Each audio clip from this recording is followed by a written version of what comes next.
In this video, we will continue talking about EAS reactions, but instead of looking at the electrophile side of the reaction, now we'll take a look at the nucleophile side of the reaction. So when we learned about the electrophiles, we'd always looked at benzene as our nucleophile in the reaction.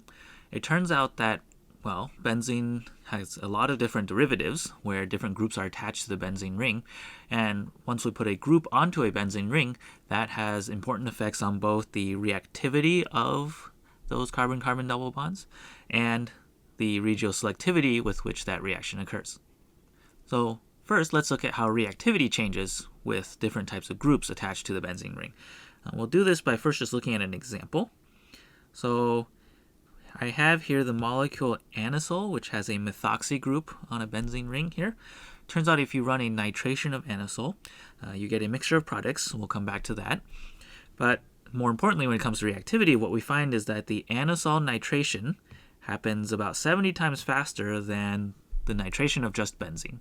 And so clearly, by putting this methoxy group onto the benzene ring, we've made this more reactive. It's a faster reaction because there's a smaller barrier to forming the rhenium intermediate. On the other hand, if you take a molecule like this one here, so this is methyl benzoate here, so we have a carboxylic ester attached to the benzene ring. You run a nitration on that molecule, and what you end up seeing is that the relative rate of nitration is significantly slower than it is for benzene. So in this case, we are at 0.004, the rate that we observe for benzene. And so that immediately tells us that there are two different types of groups that we can think of being added to a benzene ring and their impacts on EAS reaction rates. We can have groups that are making the reactions go a little bit faster and groups that are making the reactions go a little bit slower. Additionally, you can see that I showed you multiple products for these two examples of benzene derivatives undergoing EAS nitration. So let's go back to anisole here. What you see is that I showed you we have a kind of an ortho product here where the new nitro group has been added ortho to the methoxy group. We have the meta product and we have the para product. These are found to be produced in not equal amounts, so the ortho and the para are preferred products and about a 1-to-1 mixture in this case, and there's almost no meta nitro anisole observed. If we go to the second reaction right here, if we take a look at the product distribution, we have kind of the opposite thing going on. So the meta product is now the favored one, and the ortho and the para products are a little bit less favored, lower percentage composition of the product mixture. And so those are the two things that we care about when we're dealing with EAS reactions on any benzene ring. We care about whether that reaction will go faster or slower compared to benzene, and we care about on that benzene ring where specifically which carbon atom is more likely to undergo that substitution reaction.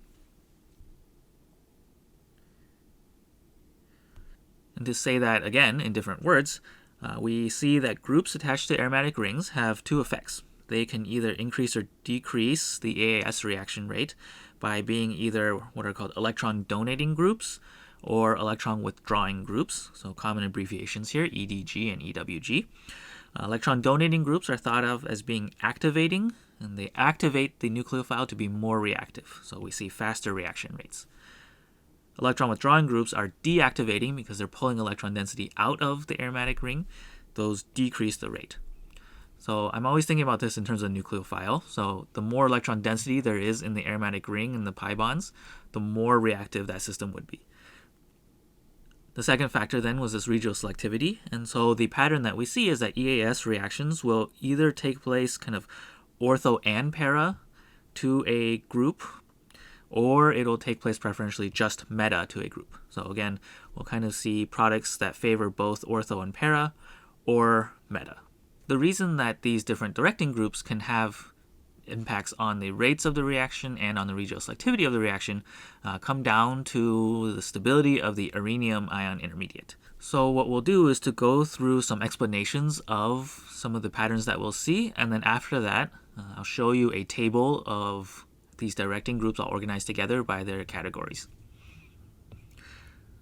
So a first significant effect is that resonance donating groups tend to stabilize ortho-para addition. So that was the case for the anisole nitration. I've kind of simplified this whole thing by just drawing the electrophile in my reaction conditions here. And what we'll do is to go through and look at the intermediate and think about how stable that intermediate is. So I've already gone ahead and drawn out those three possibilities. So this is the ortho possibility, the meta possibility, and the para possibility. And again, we're trying to judge, of these three, what is the difference in their stabilities. I think looking at these three possible intermediates, we should hopefully be able to identify that in the ortho case, we can get delocalization of that oxygen lone pair with that empty orbital. So I can draw a resonance form that looks like this.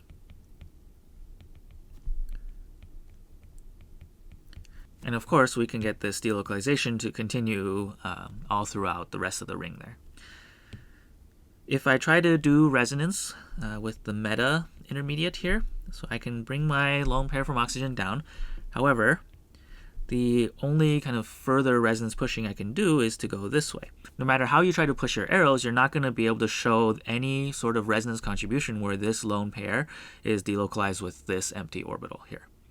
And so because of that, then, there is no stabilization of this intermediate by resonance donation. Okay, and then looking at the para intermediate, I can show that the lone pair on oxygen is delocalized with that positive charge at the empty orbital, which shows that there is stabilization by resonance here. And that looks overall like so. And so again, the point is that if we're thinking about nitration of anisole, the methoxy group here is acting as a resonance electron donating group because it's got resonance into the benzene ring. Moreover, that resonance is selective for certain atoms of the benzene ring, not all of them. And so what we're seeing is that in these two intermediates, the ortho and the para case, we get a lower energy intermediate. So when the molecule of anisole collides with the electrophile, it's much easier for it to form an ortho product or a para product. Much harder for it to form the meta one. So then we don't really see this one happening. Resonance electron withdrawing groups, on the other hand, act to destabilize the ortho and para intermediates. So let's look at the example with that methyl ester again. So here I'm just showing you a hypothetical electrophile just to save a little bit of writing work. What you're going to see is that in the intermediates, my resonance form is starting to either put the positive charge on the carbon directly next to the ester, which is the case when we're looking at the ortho and para products. So if I were to draw out where my partial positive charges are distributed around the benzene ring, I should be seeing them kind of here, here, and here. For the meta case, I should see them here, here, and there. And for the para case, again, I should see them like so. And the point is that in the ortho and para intermediates, we are putting more partial positive charge next to a carbonyl carbon, which itself already has some partial positive charge in it. Right? And so because of that, these two intermediates, the ortho and para intermediates, those are now raised in energy relative to the meta intermediate. And so because of that, it should be harder for an electrophile that collides with the methyl benzoate here to react in an ortho-para way, much easier for it to react in a meta way. I want to be careful here to understand that I'm not saying that this is easier to react compared to the uppercase here. In fact, this is actually harder. This is a higher energy process because we have this partial positive charge here. This is just the best out of the three options that are presented here. So resonance donation or withdrawing is usually the most significant effect. However, we also see some inductive effect as well. So it turns out that, for example, alkyl groups, and specifically methyl groups, those are thought to be inductively electron donating. This is because the carbon-hydrogen bond has a dipole that goes toward the carbon, like so, because carbon is a little bit more electronegative than hydrogen. And overall, the net effect is to give us a little bit of electron donating in this direction into the ring. And so I'm not going to draw out what the intermediates look like. That's something that you should definitely take the time to do. But you should be able to see that for the alkyl groups here, we get more effective interaction between having partial positive charge on the carbon that is right next to the alkyl group when we do an ortho or para addition to the aromatic ring. If we do a meta addition, you should see that the partial positive charge is introduced, or the positive charge introduced can only be on two carbons that are here and here. So further away from the overall dipole coming from the alkyl group. Of course, we also have inductively withdrawing groups. So electronegative atoms are going to, through induction, withdraw electron density from the ring. And so that's always kind of fluorine as our prime example. So with any fluorine on an aromatic ring, we definitely have electron withdrawing effects that are seeming to reduce the amount of electron density in the aromatic ring. That should make us think that the reactions will go slower. But on the other hand, we also have an important contribution from the lone pairs on fluorine. Right? So we can have electron density going into the ring. And so it's important to understand that actually in most cases we do have two effects going on. Right? We can have both the resonance donation of electrons and the kind of inductive withdrawal of electrons. Right? And those two effects are opposing each other. To the extent to which they oppose each other will then determine whether overall that group is electron donating or electron withdrawing, and whether it serves to increase reaction rates, decrease reaction rates, and how exactly it affects any directing effects. So here I've put together a table of different directing groups that can be found commonly on aromatic rings. You can find various different versions of this table all over the internet and in various textbooks, and they're all going to tell you roughly the same thing. So definitely find the one that makes the most sense to you. So in general, what you get with these tables is that the different functional groups here, so for example, I have functional groups up here, listed in orange and purple, those are going to be categorized as being either ortho-para directing or meta directing. So given a benzene ring with this specific directing group on it, I would expect an EAS reaction to happen ortho and para to that directing group if it's one of these groups.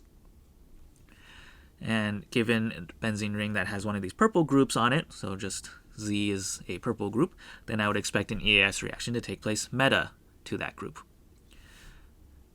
Something that is often confusing for people is that we also categorize these directing groups as being either electron donating or electron withdrawing, and it's important that you understand that these categorizations of donating and withdrawing are not the same as ortho-para directing and meta directing. The reason is that if we set a benchmark of benzene being our reference point of relative rate equals 1, the halogens are ortho-para directing but react slower than benzene. So not all electron withdrawing groups are going to direct meta. Most of them do, but not all of them do. The exception is in the halogens. So what we're seeing with the halogens is that the lone pair that is doing resonance donation, that is helping to decide whether the reaction is ortho-para directing or not. And so that because there is a lone pair here, then we do get ortho-para direction. On the other hand, the inductive electronegative effect overall is still slowing the rate of the reaction down. So then an EAS reaction with fluorobenzene will happen slower than it would with just benzene. So for many people, they will just take this table and memorize it.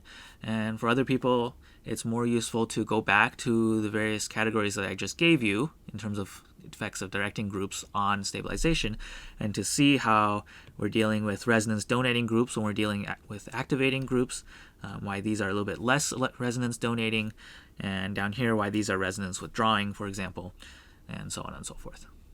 All right, so that was a view of directing groups. So if you have a benzene ring with one directing group on it, we should be able to use that table and some of the logic that we just talked about to predict whether the EAS reaction that you're trying to do will take place ortho, meta, or para to that directing group. Of course, things are never so simple, so we want to be able to think about some other considerations that can come up when dealing with EAS reactions.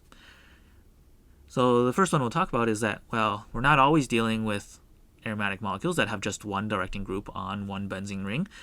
There are often going to be multiple directing groups on a benzene ring.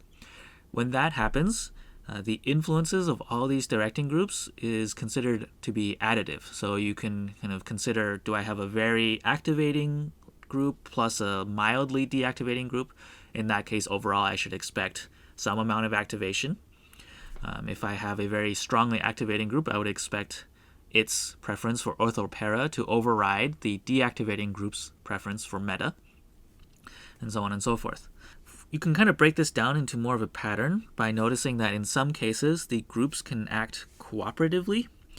And so let me walk through that here. What I'm doing is defining the orange Y group as ortho-para directing and the purple Z group as meta directing. So in any generic molecule such as this one here, where I have an ortho-para directing group that's next to a meta directing group, what I'll see is that this all will work together. So what I'm going to do is try to highlight where in the molecule the Y group should direct the reaction to. Then I'm going to highlight where the Z group is going to direct the reaction to. Right? So the Y group directed ortho-para, while the Z group is directing just meta.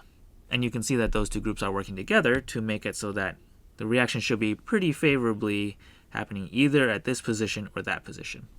So you can go through and make sure that this is true, but the placement of groups here should show you that both of the groups are going to be pointing to the same regioselectivity, which means that they're working cooperatively, and so you should be pretty confident that your reaction will take place at those carbon atoms. Naturally, the groups don't have to always be cooperative. They can also be antagonistic, and so the other possibilities are given down here. In this case, for example, if we look at the very first one up here, what you'll have is one of the Y groups will direct ortho-para to itself, and the second Y group will also direct ortho-para, in which case I have just indicated that all 6 of the carbons are equally reactive. And so that doesn't really help us determine which of those really does anything. You may think of this as more like being non-cooperative rather than antagonistic, but either way, they're not building towards the same position on the ring. If I look at the second molecule now, the meta molecule here, same thing. So I can take my ortho-para reactivity, or I can take my meta reactivity, again, not working together. When this is the case, it does become a little bit harder to judge where the reaction is more likely to take place. In general, what you should do is to try to follow the directing group that has a lone pair on it that is donating into the ring. So just like the reason that in that table of directing groups, the halogens were the exception to the relationship between electron donation and ortho-para direction, same thing here. So if one of the groups has an electron pair that can donate into the ring, that tends to have more influence. And I'll give you an example of that right here. So even though the methyl group is activating, the chlorine is the one that directs the reaction. Another question that you may have come up with while listening to all this ortho, meta, and para talk is that we had divided the reactions into preferring meta or ortho/para. Naturally, ortho/para means that there's another ratio of potential distributions and selectivity between ortho and para, and so we'll take a look at that now. There are 3 main effects we can consider when it comes to deciding between ortho and para which is going to be favored. So the first one is the sterics of the nucleophile. And so what I'm showing you here is 2 different nucleophiles undergoing the exact same reaction, and I've given you the percentage of reaction at the ortho, meta, and para positions. So you can see that when we have a tert-butyl alkyl group versus a methyl group here, the larger tert-butyl group makes it a little bit less favorable to react ortho compared to para, which makes sense, because sterically it'd be harder to react here compared to trying to react ortho to a methyl group. On the other hand, the electrophile sterics can also matter a bit. So a nice example of that is to look at bromobenzene and how it reacts with either chlorine or bromine. And if you look at the regioselectivity of this reaction, chlorination is a little bit more ortho compared to bromination. Finally, inductive effects can also play an important role in determining whether something is reacting ortho or para. So if you recall, if I have an alkyl group that's ortho-para directing, it turns out that that directs a little bit more to ortho than to para. And it actually does so in a ratio that exactly matches just the statistical ratio, which is the fact that we have two CHs that are equally likely to react here and just one para. So then we should have a 66 to 33% ratio, just in terms of statistical probabilities. If we go from a methyl group up here now to being a methoxy group down here, what we've done is to say we still have an overall electron donating group, so it's resonance donating, but it's inductively withdrawing because oxygen is an electronegative atom. Because of that, then, that would favor the reaction happening further away from the oxygen, because even if the reaction happens out here, resonance goes long range and can stabilize the positive charge that we generate over here, whereas the inductive effect doesn't go as many bonds away, and so it only really impacts 2 to 3 bonds away from itself. Overall, the ortho reaction gets more positive charge closer to the electronegative oxygen, and that would be a higher energy intermediate to be in. A third very important consideration for all EAS reactions is that the product of an EAS reaction is still an aromatic molecule, and thus it is also able to undergo an EAS reaction. So why this matters is that then, if we're thinking about any given EAS reaction, we have to be very careful about whether or not a second EAS reaction can happen. So let me give you an example here. So now I'm showing you anisole, and I'm showing you just benzene. So it turns out if you take anisole and react it with excess amounts of bromine with iron tribromide, you'll not only get one bromine onto the ring, you'll actually end up getting 3 bromines onto the ring. If you try to do the same thing with just benzene as a nucleophile, even if you used excess bromine, you're mostly getting just 1 bromine onto the ring. And so this should make a little bit of sense. What we have is we have a very activated ring here. So it's a lot of electron density in the ring. That means it's going to be a very fast reaction when it does EAS. This is still overall an activated ring because we have a strong activating methoxy group compared to a weak deactivating bromine here. So overall, this is still relatively reactive, so it can react again. And even when there's 2 bromines on there, the same thing can happen to get you to the 3rd bromine on there. This is then in contrast to benzene, which now is becoming deactivated to the point that reactivity is very slow to get a 2nd bromine on there. It's not impossible, but it is very slow. And so this situation is not as bad. I would consider these to be controllable because the initial reactant is more activated and more reactive than the first product here. So in theory, I could be careful and run this reaction with just 1 molar equivalent of bromine and hopefully get only this product out of it. Where a problem might arise is when the product of EAS is actually more activated than the initial reactant.